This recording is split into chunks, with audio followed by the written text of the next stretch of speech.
Don't try to sneak into your room like that. I know what you've got behind your back. Records. More new records. So the first question I have to ask you, my wife asked me to ask you this. What kind of dogs do you have? I have, you know what, I know I'm not meant to have my phone on, but really, I have that dog. I have this dog. That looks like the... That is the most sad-eyed, giant American yellow lab called Doris Day. And I realized that because I'm very, very obsessed with others, you know, I love other singers so much, and I do love Doris Day. And the reason I love Doris Day probably is because she learned to sing. True story. When she was in a car accident as a kid, and she spent 12 months in traction, listening to Ella Fitzgerald, because before that she was just meant to be a dancer, and she'd won a contract with MGM, and they were out celebrating, and the car got hit by a train. True story. I love these things. Yeah. I love these things. Great story. So, and then she ended up in traction, and that's how she became a singer for a year or whatever, how long it was, a long time, listening to Ella Fitzgerald. So Doris Day is the dog. Ella Fitzgerald is the cat, and the other cat, the new cat, is Duke Ellington. So I like to keep that. Jazz themes. Absolutely. Yeah. Yes, Doris Day is one of these neglected singers. Very good singer, but she's not considered. You know who else is like that? June Christie. I'm a big June Christie fan. Yes. Love her records. My husband's a huge fan of hers, and what makes me sad about Doris Day, I suppose, and I think it's of a time probably, because I'm a classic movie nut, you know. If I'm allowed to say it, I've got TCM. Like, you walked in and I still had TCM in my phone playing, because it's just the background. I love old movies, and I think she was an exquisite comedian, actress, singer, and dramatic actress as well. I think she's been sorely put upon by people who feel like she was not a feminist. When in fact, you know, I think she was. She was an animal rights lover. Animal rights lover. She's got those 40 dogs up in Carmel plus, you know, that she looks after. I think she was an incredible woman, and it always makes me sad when people like that are pigeonholed and. Yeah, and also, you know, taken the wrong way. She was a woman in her time, but anybody who thinks that she wasn't a feminist should see Annie Oakley and figure out how great it is to see. You know, we're all people of like our that. time, and we think we're so progressive, and then, well, some of us do. Some of us are happy to be regressive, but, you know, progressive, and then in time we look back, or other people look back at us. Who knows how they're going to think of us. Well, I think it was just because it was right, you know, it was before the 60s, so anything that happened in the 60s then became, like, all that stuff that went before was kind of like anti-female and everything. Do you get any inspirations from those old movies for songwriting? Well, most of the...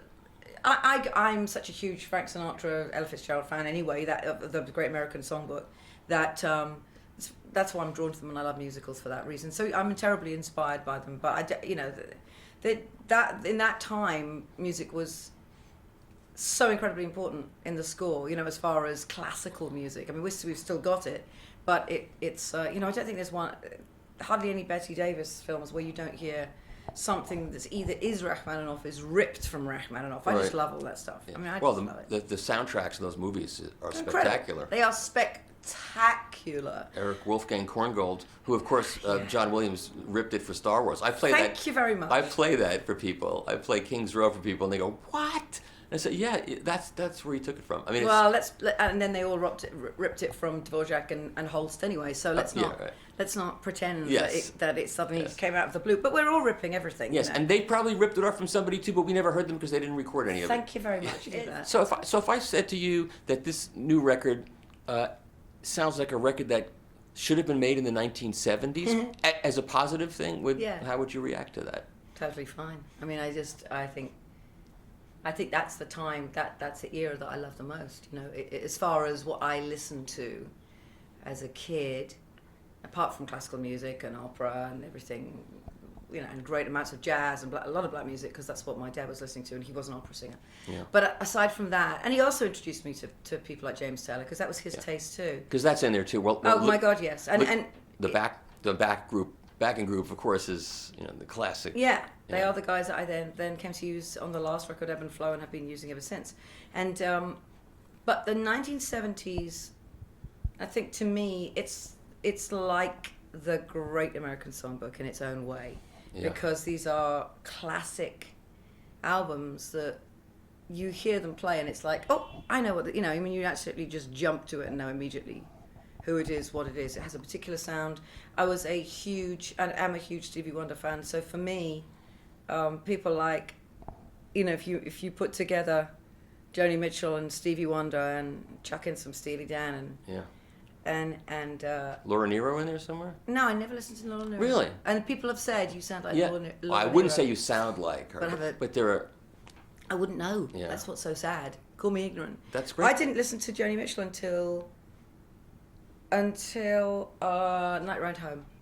So that was my first Joni Mitchell. So I only knew low voice Joni Mitchell. Oh. And then when my husband played on his radio show, he was playing one of her songs from the time. I was like, who? The pristine. Who is that? Because she's got a kind of Joni vibe, but it's like unbelievably high, and he couldn't believe it. He was so embarrassed on my behalf. But I do live in a bubble. I really do live in a bit of a bubble. That's good. That's fine. So but the bubble's big enough to have certain healthy. Influences, yeah. Yeah, or mighty influences, across the board influences. Just because I don't know who it is doesn't mean I'm not influenced by it. Put it that way. I just think music is I grew up in a house where music was the vocabulary. That was the language. That's lucky. Very lucky, because there were no walls, there were no pigeonholes, there were no genres, there was no division between one style and another.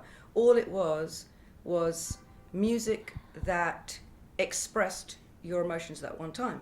So if I was happy, I would listen to Aretha Franklin, who's a huge influence on me, and especially Aretha at the piano. Yeah. If I was depressed, I would listen, if I was in a sad mood, I would of course listen to classical music, because that's the one that just churned me up and made me cry.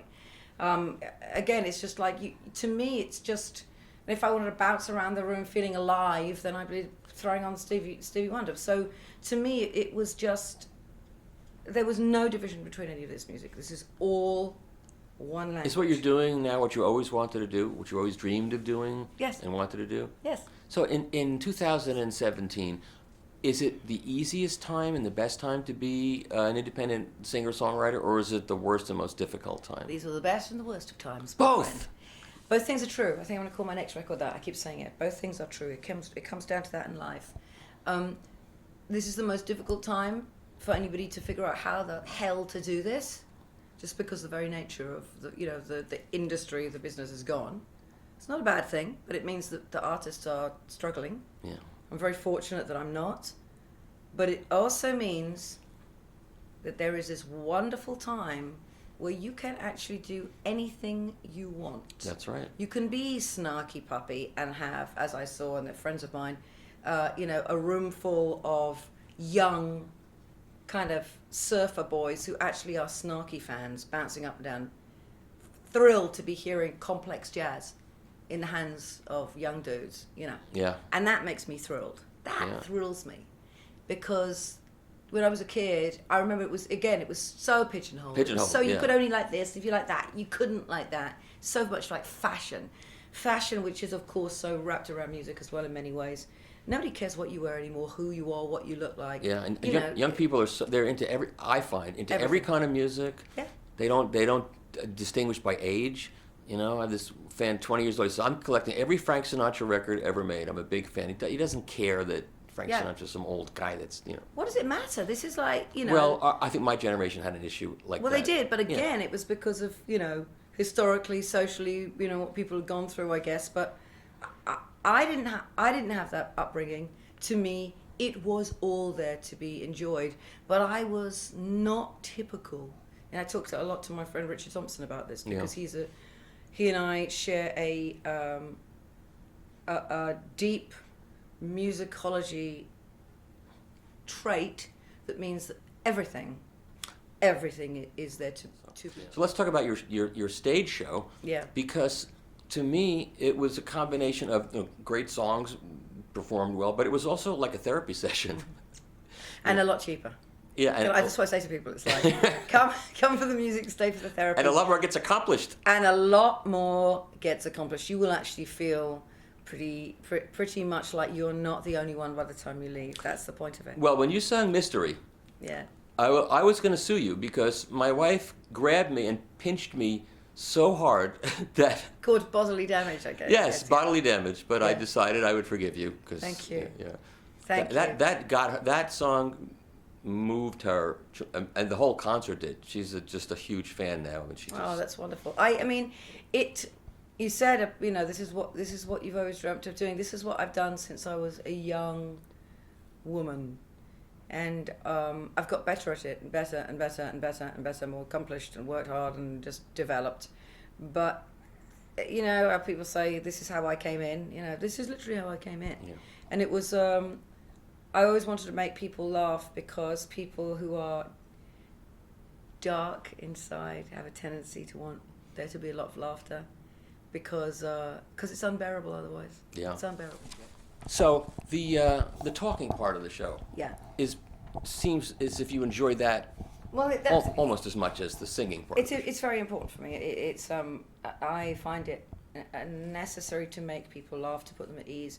But it really came from, like I said, I've always relied heavily upon laughter as a person who was far from funny inside, and it is deadly serious and aired towards the depression and anxiety, which is really what I think. I don't know a funny person who hasn't got that darkness. Well, I of just course, don't know it. that's how you have to get that's one of the past ways it. Past it. And there's the two tools I've always used, of course, is humor and music, and that's why they're that's why I'm still here, I would say. Was that something you were born in a dark state, or something in your background or your home? It's in my DNA. I've got my mother's genes, and I have absolutely what my mother had, and sadly, it defeated her when I was a kid. Yeah.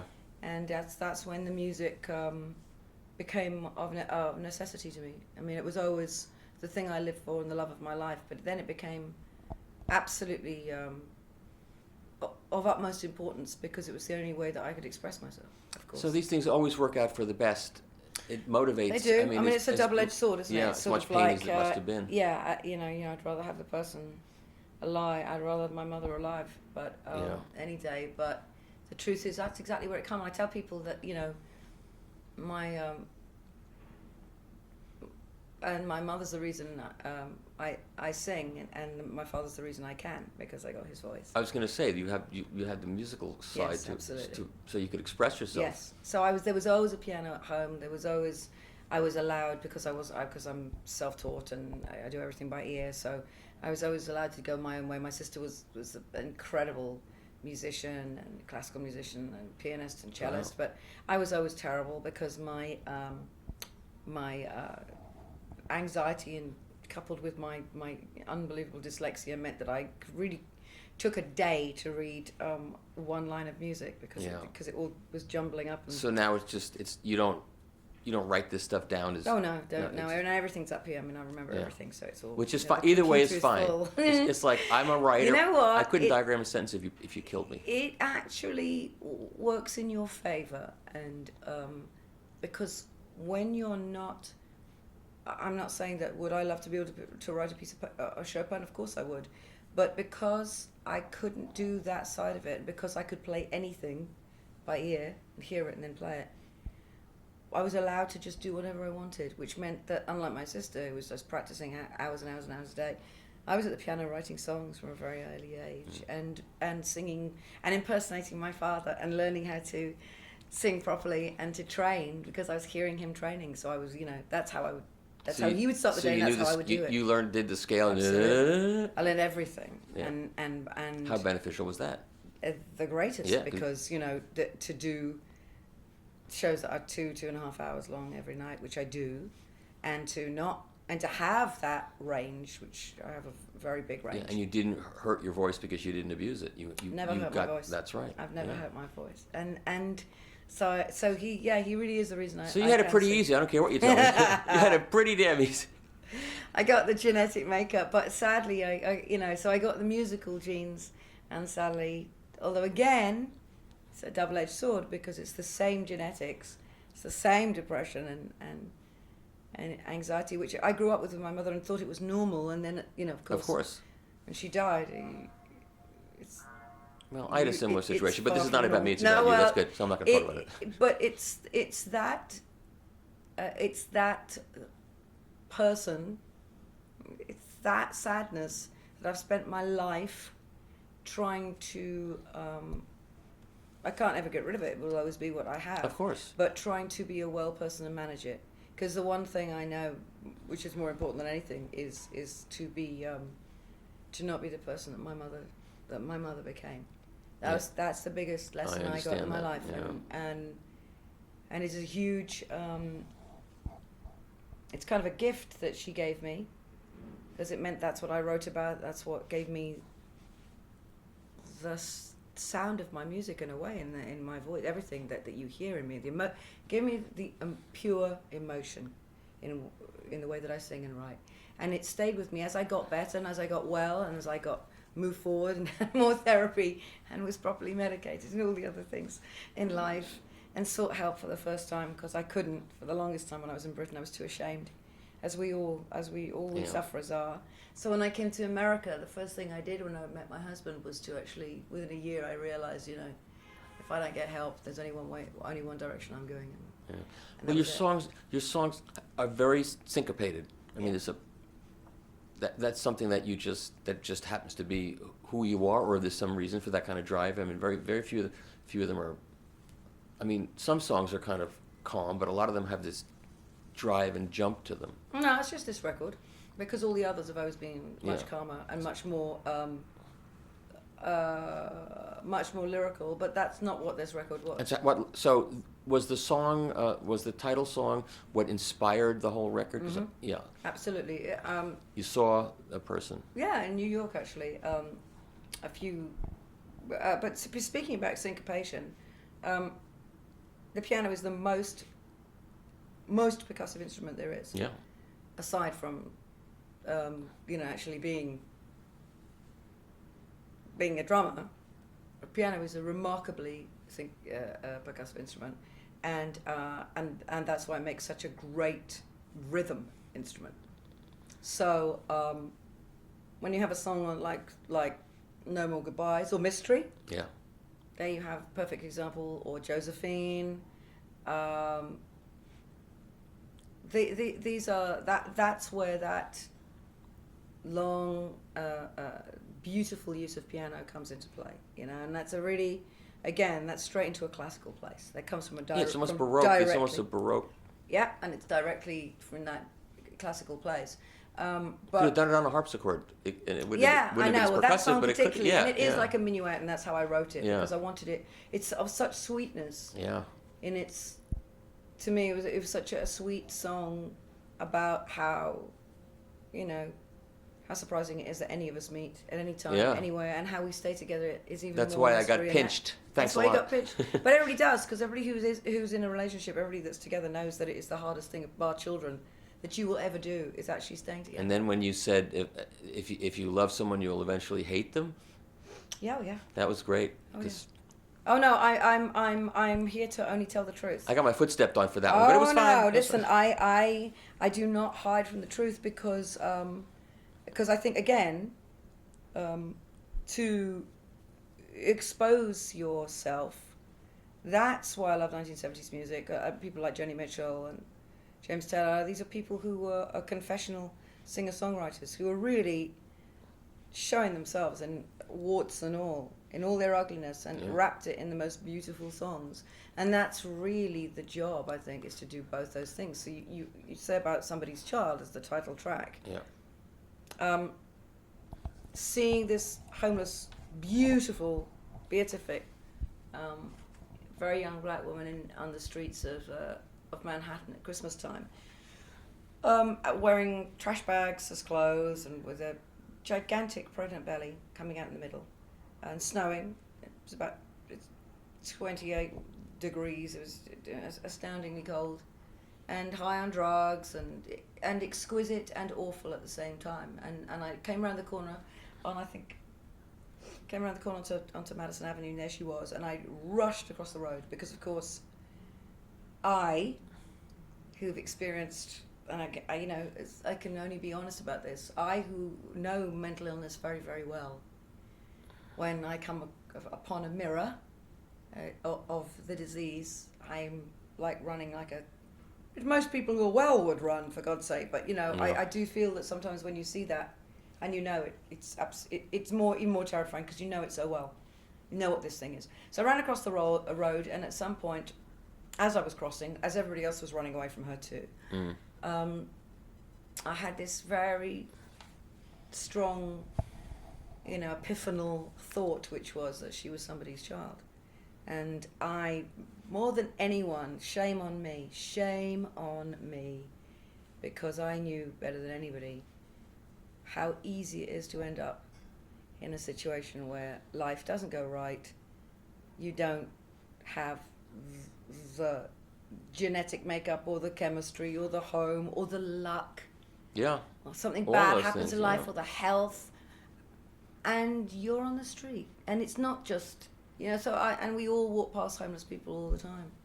And have that feeling, which is, the eye rolling happens, and it's like, oh God. How do you explain those people who have no empathy for it whatsoever? I don't understand. And they just say, oh, they're more. The usual line I hear all the time.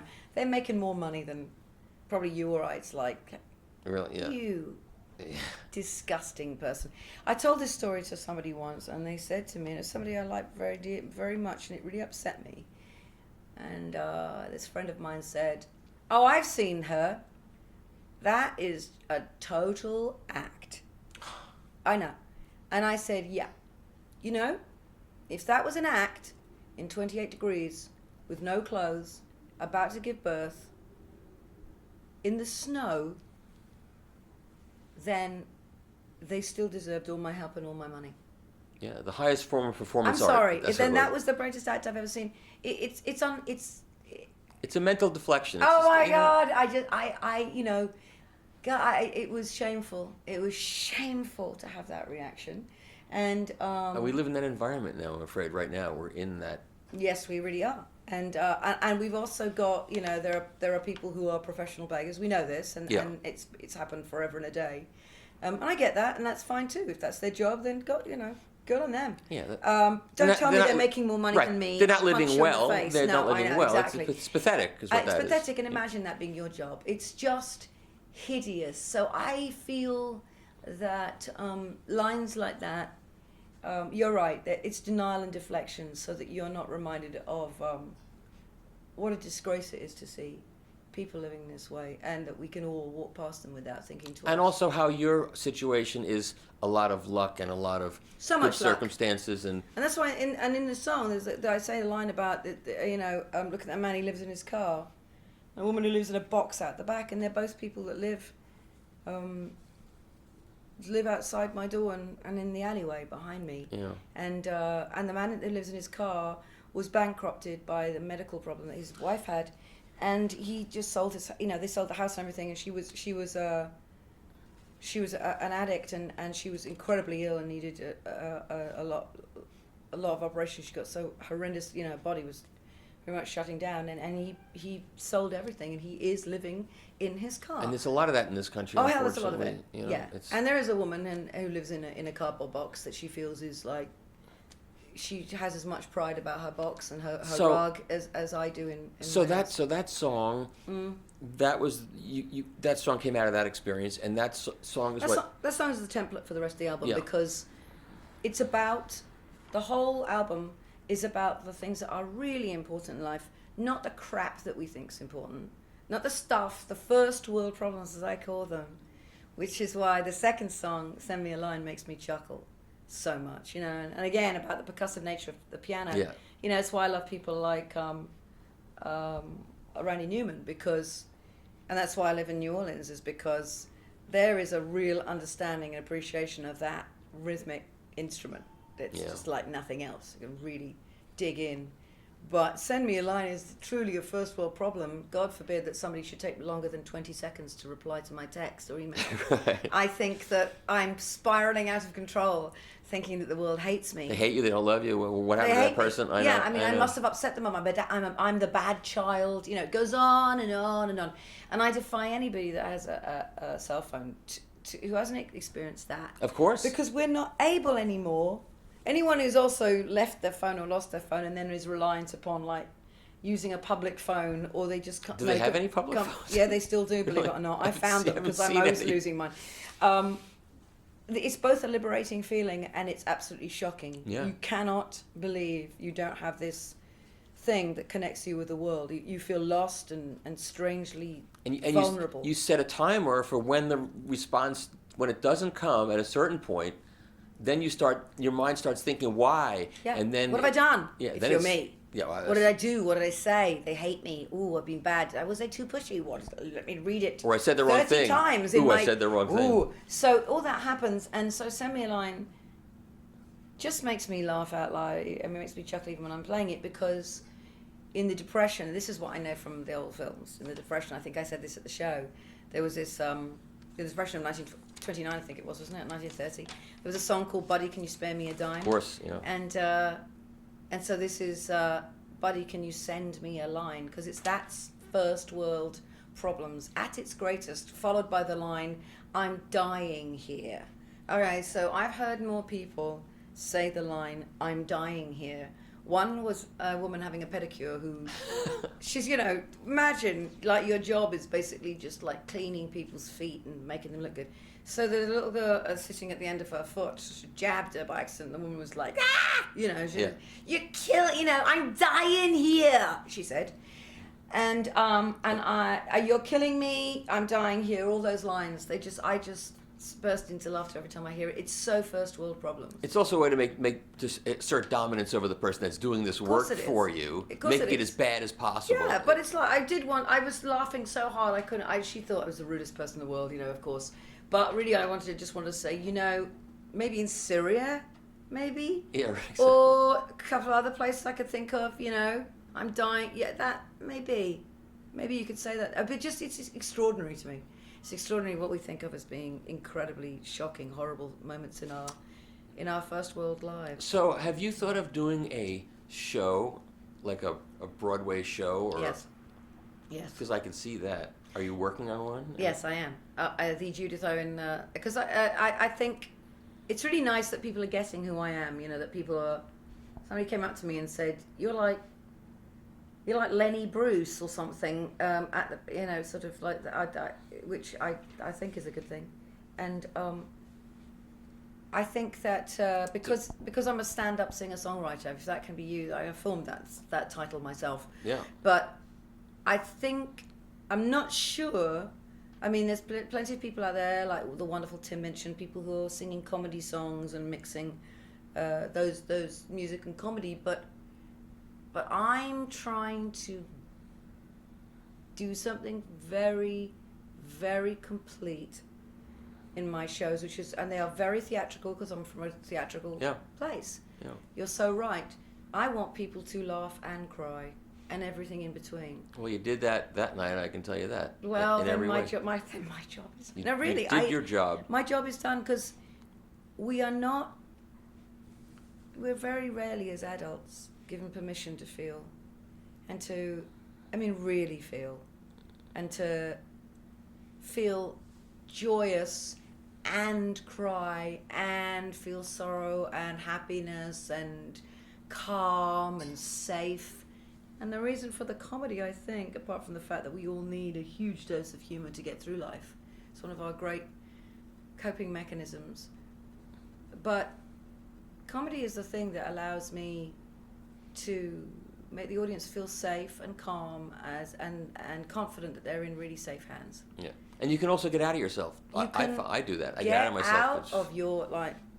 As a Brit, I know more about this than anybody. Yeah. The stiffness, the control freak in me. I know. So, as a control freak, I know that without speaking, I'm not really relaxed and enjoying myself.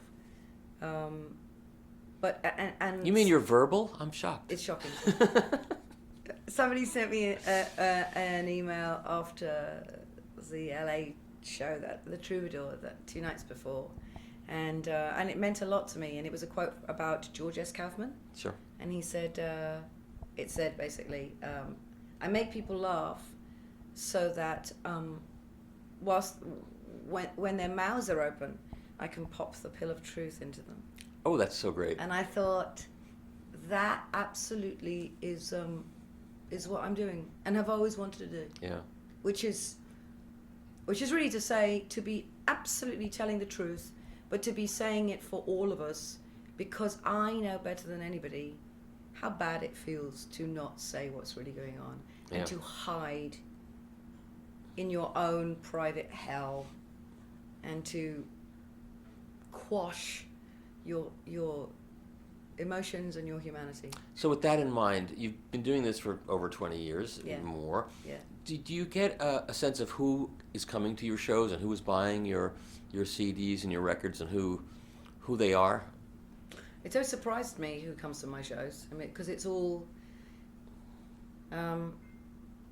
generations. It's all types of people. I can't actually tell you. It's a very broad demographic, and I'm glad of that. And they find your music gets played on. It's not. I mean, it's difficult to pigeonhole your music, so it's not. You can't pigeonhole it. That's the thing. That's why you have to see it live, really. And I mean, songs get played in different songs get played in different places, of different styles, So jazz places can play my stuff. So does folk. So does it's interesting. It's just it's. But one of the reasons why I think it so desperately needs to be in a theatre and desperately needs to be like in a Broadway situation is because that really is what it is. It's an evening with, and it's a show. It's a piece of theatre. Yeah. And I think people understand that better. They understand it. They understand that this is not just going to be because people are always surprised. Always surprised. They expect a recital, or you just come to They a song. They just expect a concert, and it makes me very, very happy now that it seems to me at this time in this world, the tastes, the understanding of the audience have absolutely come around to my way of thinking. I've been waiting a long time for this. I mean, it's always been amazing. People have always been astounding about my music, but truly, it is as if I've been just waiting as everybody has been turning around and. So it's your time. This is your time. I think so. And do you prefer like doing an iridium-sized club, or would you prefer being in a theater setting? I don't know. I did Mountain Stage last night, which was like in a big old couple of thousand theatre, and you really can make big places small and small places big, and that's my job. And that's a real talent that not everybody can do. No, and you can only do it when you've played small places. By the way, you can't do that when you're used to only doing big places. You need to do the work. Yeah. And that is what we all go through, where maybe if you're lucky, you're playing to 3 people who look like they can barely keep their eyes open. Yeah, you gotta that do is it. the greatest and most horrible, torturous. I've done stand-up, and I've done it like that to 3 people. And then you know what it's like. Yeah. It's absolutely, talk about giving you backbone. And I want every room, and the Iridium, of course, is perfect, to feel like you're in my living room, like you've just walked into my home and you're just with me, and I'm talking to you personally. But I think that's possible in much larger venue. I know it is, because that's the job, is to make a big room feel as cozy as the Iridium. It's magic when that happens too. It feels pretty magic for me, believe me. So what's the difference between being the headliner when you're the act and when you're opening for someone? About 2 hours. Unfair. Truly. It's the difference is I got to go in and kill and get out. Yeah. And I have to go in like a 18-wheeler. I'm not joking. And there's very little talk, but when I do talk, you've got to understand completely that the shock is that I will be funny and I will be myself. Yeah. So I have to like literally bang, bang, bang, bang. It's one of those things. And when I speak, it's like. And the story is that the sound mixers sabotage your show. Does that happen? Not anymore. Not anymore. It never has in my entire life. You know about that. Ever. Though, right? Oh yeah. But not only because Bryan is a fan and he chooses his openers very carefully. Yeah. But also because it just so happens that my sound man is his sound man. Because he heard my sound man, fell in love with him, and then gave him the job. And so my monitor man... Oh boy, this is your time. My monitor man and my sound man are 2 incredible Italians who are just...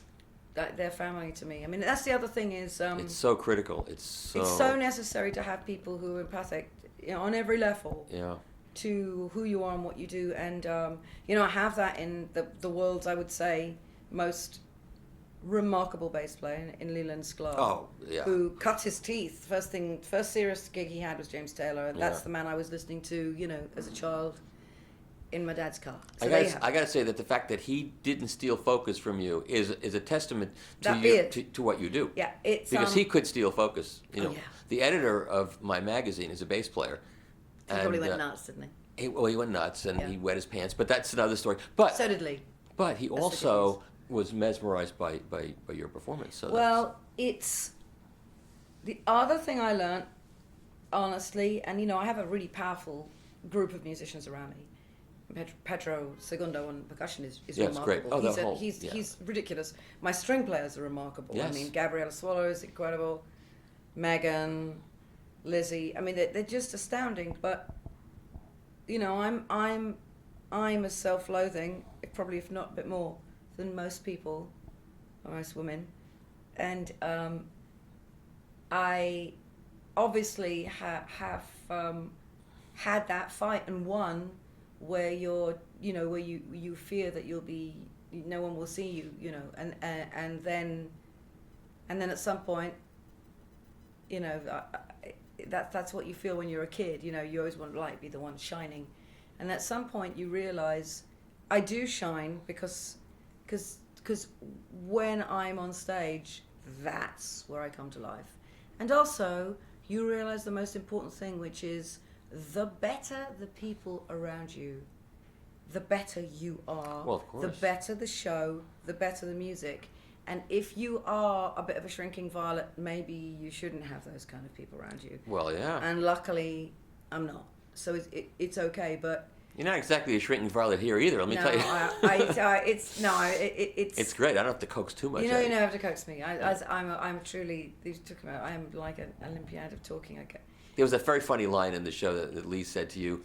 I forgot what it was. Oh, I can tell exactly what it was. Something about... He said, I was clean shaven when you started this story. That's right. He says it as often as possible because I do, you know... Is that a stock line? It's a stock line, and because he is so famous for this ridiculous beard that he's got, I mean, he literally looks like Moses. He's such an outstanding looking human being who's recognized everywhere we go. Yeah. So, which makes me thrilled, because he really is...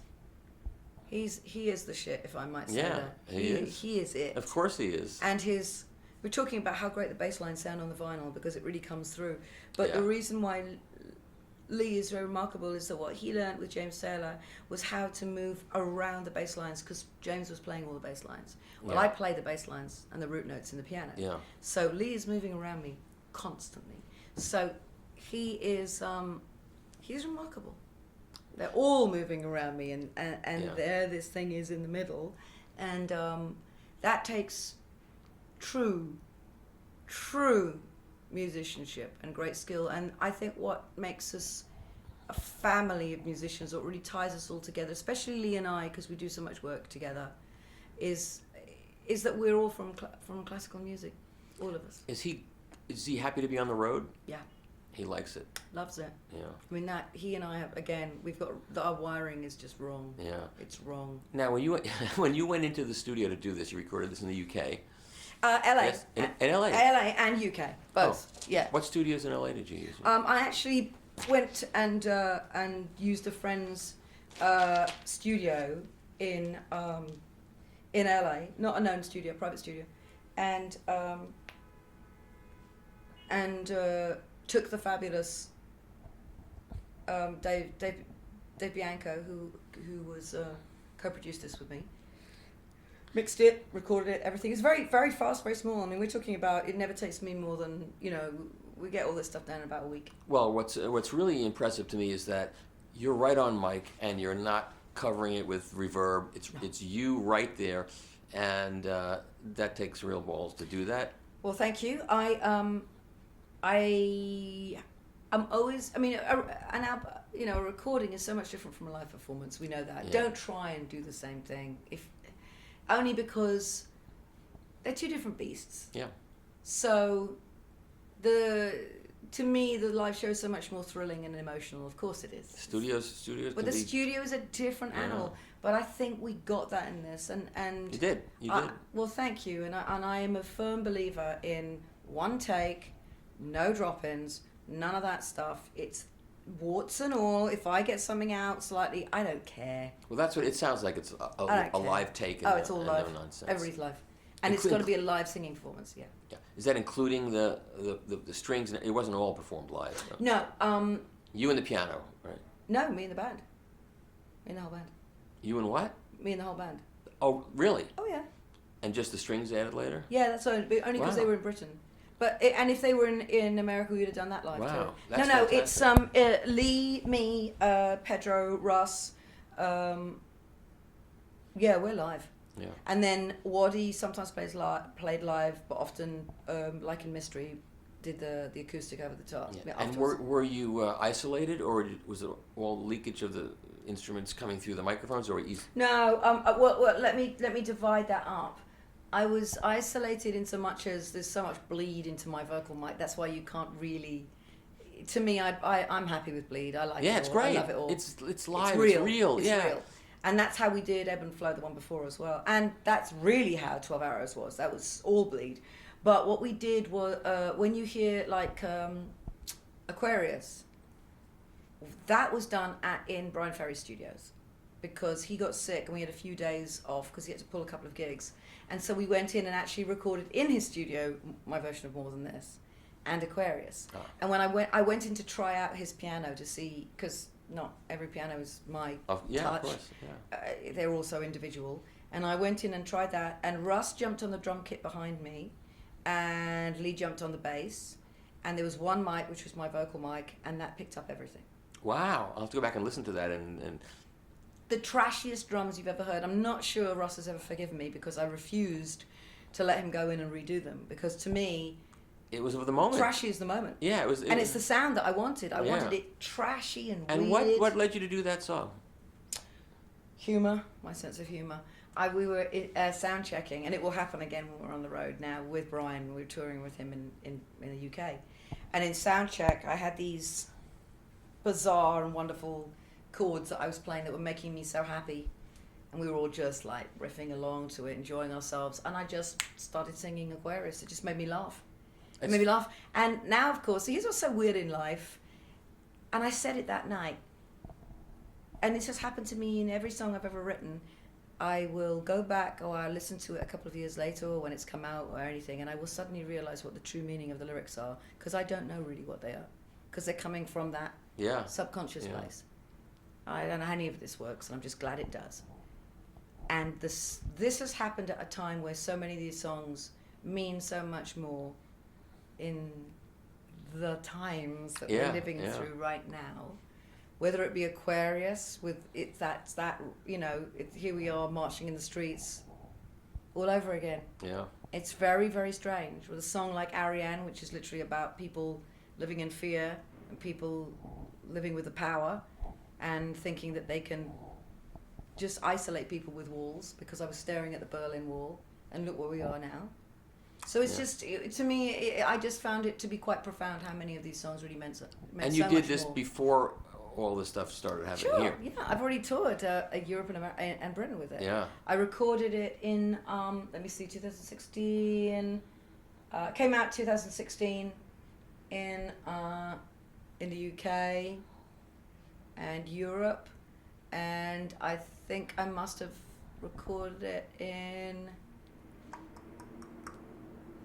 I started in 2015. And you delayed release here because you wanted to wait till you could come and tour the record. Because I won't release anything where I'm not touring. Because the live is, for me, the live is it. And do you sell merchandise at the shows? Will they sell the record at the show? You'll have the vinyl at the show? And that's where you sell the most. Yeah. That really is. I spent a lot of time on the road with Richard Thompson. I was very, very lucky who I've worked with. But do you know the photographer Vincent Dixon? Yes, I do. Oh, yeah, I just became friends with him. He's a great guy. Yeah, he really is.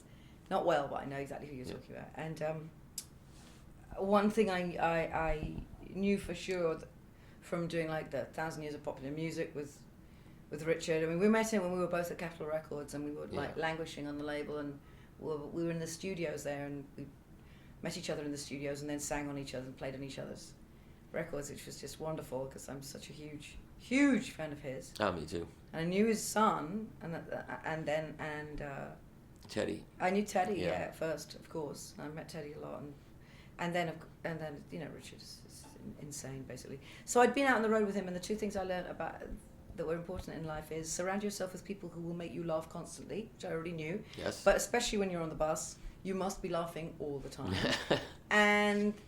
And the other thing I realized was live is it, which I've always believed, but that's really where you sell your product. Because there is no, I mean, there's no, you know, everything's down, you're downloading everything anyway right now, so am I. I mean, that's what I do. I download everything, I mean, like everyone else. If I go to a show, I'm buying it. Yeah. I want it. That's right. I want that thing. Yeah, I spent the last 20 years telling people to buy stuff, to buy things, buy physical media, and I tell young people, oh, you're streaming for nothing? You know what you'll have in 20 years? Nothing. Nothing. You'll have nothing. I know. I could pull out the first Richard Thompson album, when he was with Fairport, the first one on Polydor. I could pull that record out. I know where I was when I bought it. I know that's when I discovered Richard Thompson. I could pull It's each fantastic, isn't it? It's and that's why people love fantastic. vinyl, though, by the way, more That's than right. CDs. And I do too. Yep. I collect vinyl.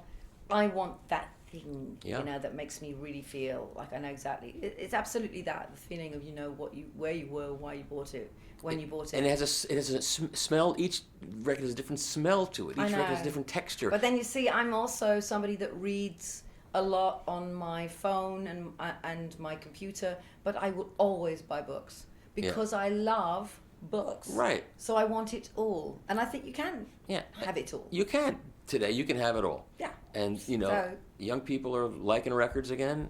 This is what I devoted. I dropped everything I was doing to try to make that happen. And it's happened. I'm not saying I'm the only one responsible, although a guy is writing a book called The Man Who Saved Vinyl about me. But I said, not about me. I can give you 20 people. He says, no, it's not just going to be about you. We're going to include other people, but it'll be you're one of them, and built that's around it. incredibly important. It's great. I know we're living in a convenience world, but I guess that's what I'm talking about here, and it's interesting with this record. It's, you know, because it's so much more about me looking outside of myself. It of course is about my experiences in life, but obviously it's what you saw. It's what I see. Yeah. You know, I usually write about what I see other people struggling with that I struggle with. Yeah. That's the connecting fiber, because it's all about connection. It's all about connecting with the audience and the listener. This, even with songs like Tell Your Children or I Know Where the Sun Shines, you know, these are the things about the planet, about the world, and of course then it comes back down to love, of course. Yeah. Which is, but I don't write love songs like you might expect, as you know now. Yeah. It's always, you know, it's always both sides. All things are true, you know. Yeah. Life is not so simple, and it's not black and white. It's just many things. Yes, absolutely. And it's in us all to have that. But it's you know, the only thing I suppose that really puts me in a state of panic right now. Oh, I don't look panicked. Don't be in panic. Don't be in a state of panic. Well, it's just I've been so busy and touring so much and enjoying this beautiful time that I'm, you know, I'm wondering where the next one's going to come from. You know, I'm wondering what will happen next. But I can't. You can't overthink it, because that just comes from. That's right. Wherever the hell that comes from, you know. And it will. I'm sure it will. My husband always says, when I start bleating, and I do, and I'm like, I haven't written for months, I've lost it, it's gone, it's over, it's all over, and I go to big... How dramatic. Big yay, I'm very Isadora Duncan that way, and the minute he hears me saying that, and I actually start to become, like, incredibly upset, it terrifies me. The idea of losing your gift is a terrifying thing, you know? Of course. And of course, pretty much within about a few days, it's like, boink, I'm at the piano, there it is. Yeah, I heard someone say that the most self-defeating thing is when everything's going great, and then you bring yourself down by saying, well, what's going to happen that's going to make it not great? It's ridiculous. Yeah, well, you're looking at that right here. It's the anxious person is someone who cannot enjoy the now for fear of the other shoe dropping. I say it's being greedy for time. Anxiety is greed for time. You want something that you can't have because you're not there, and you can't be there, so just be right here. Don't be greedy. I don't think it's that. Damn? Okay, what do you think it is? It's not even. I wish it was that. I wish it was wanting. Anxiety is a free form state of fear. Well, yeah, but what? But it's not greedy. You don't think so? No. Because I've had to learn to restrict my time, my wedge of time, to a nice, comfortable, narrow wedge of time where I can control it. If I try getting, I used to not like wanting to take a shower because it was cold outside. I'd get in the shower and say it's cold outside, and I didn't want to take a shower because I was trying to be outside where it's cold, which is so stupid, instead of being inside where the shower is warm. Well, yes, but I don't think. See, that's not greed to me. That's not greed at all. That's like, you know, you're just not. Well, we'll pick this argument up next time. Well, it's not even an argument. I swear, I think you're being too hard on yourself. Yeah. Well, that's the story. And that's part of it. Yes, I have. It's like, you know, the berating you. It's interesting that you would say that it was you being greedy when I'm looking at thinking, no, you're just. It's just the catastrophizing about what might happen, the regretting of the past and the catastrophizing about the future. All it does is makes damn sure that you're not living in the present. That's the present true too. is terrifying. Well, that's true and we too. have no control over that. I know, but you know what? I personally am having the best time of my life right now, and you sound like you are. I am. I am too. Believe me, I feel bad for people who don't enjoy talking. It's probably the reason why I live in New Orleans. It's just a joy talking and conversing. And I was there for the Cardigan Welsh Corgi convention last time. That's what I was. That's what we have. Cardigan Welsh Corgis. That's what we have. The dog of Wales. The most Welsh dog there is. It's a great dog. My wife shows them. Are you serious? Yeah, she showed at Westminster. I could show you pictures for half an hour if you want to see some pictures. I was brought up. My grandmother had corgis, of course, because the all Welsh dog, of course. And but you've seen them in action, nipping and everything. Yeah. Oh my God, it's amazing. It's hard to believe that thing is a herder. I know, but they. Boy, do they go for you! So nip us as children. Yeah, go behind our ankles and get us. Yeah, people confuse the Cardigan Welsh Corgi with the Pembroke Welsh Corgi, but I don't. Of course you don't. No, you know your corgis.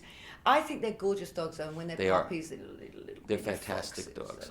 We used to have Bernese Mountain Dogs, and I love those too. Oh, me too. You did? Yeah, but they have such health problems. They have huge health problems unless they're in the bloody country they're meant to be, i.e. Switzerland. I remember because we used to go a lot as kids to Switzerland for hiking holidays, and you just see these Bernese Mountain Dogs just like ambling along the road. Yeah, well, the breed got winnowed down in World War II, so the breeding stock got narrowed. But but the corgis, they're like bulletproof. They're well. So what's the Queen about that? She's no fool. They are pretty amazing dogs, I have to say. But no, I'm a labster. I'm a lab girl. What can I say? I'm a true Brit in that way. I love my labs. Although I have an American lab, so. Yeah. All right. Well, I think we've spoken enough. I think it was a great conversation. I really appreciate you taking the time to talk with me. Absolute pleasure, truly. Okay. Thank you. Pleasure.